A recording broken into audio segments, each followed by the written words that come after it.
Hello, I'm Brian Bennett, Senior White House Correspondent for Time Magazine, and I'm very happy to be here with Jared Kushner, Senior Advisor to President Trump, and a very influential member of the White House staff.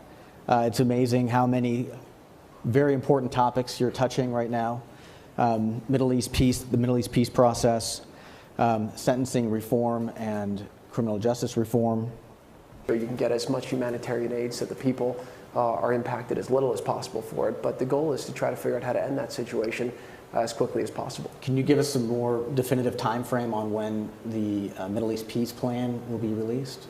Yeah, so we're going to wait till after Ramadan now. We were getting ready at the end of last year, and then obviously they called for Israeli elections. Prime Minister Netanyahu had a great victory, and he's in the middle of forming his coalition. Once that's done, we'll probably be in the middle of Ramadan, so we'll wait till after Ramadan, and then we'll put our plan out. And what I'll say about that is, you know, when my father-in-law asked me to work on this project, the Middle East peace process, I mean, it's about as tough of a problem set as you can get. And so we've taken, I think, an unconventional approach. We've studied, you know, all the different past efforts and how they failed and why they failed. And there's been some tremendous work done by the people who have worked on this before us. So we've tried to do it a little bit differently. Normally they start with a process and then hope that the process leads to a resolution for something they have been able to resolve for a long time. What we've done is the opposite. We've done very extensive research and a lot of talking to a lot of the people. We're not trying to impose our will. I think the document you'll see, which is a very detailed proposal, is something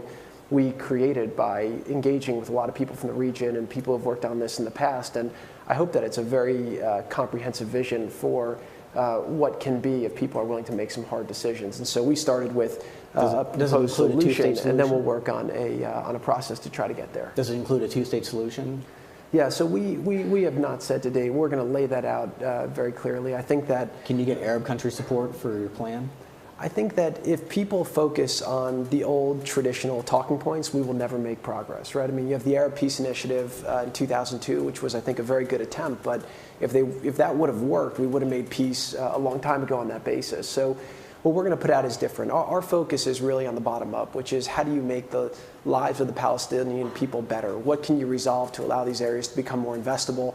We deal with all the core status issues because you have to do it, but we've also built a robust business plan for the whole region. I think that the two together have the opportunity to push forward. And then from Israel's point of view, their biggest concern is just security. And I think that what we do is something that allows for Israel to maintain security, but there'll be tough compromises for both. You know, I had a business mentor who would say to me that when he'd have to take tough decisions, he'd make a T-chart, reasons to do something, reasons not to do something. And I hope that when they look at our proposal, I'm not saying they're going to look at it and say this is perfect and let's go forward.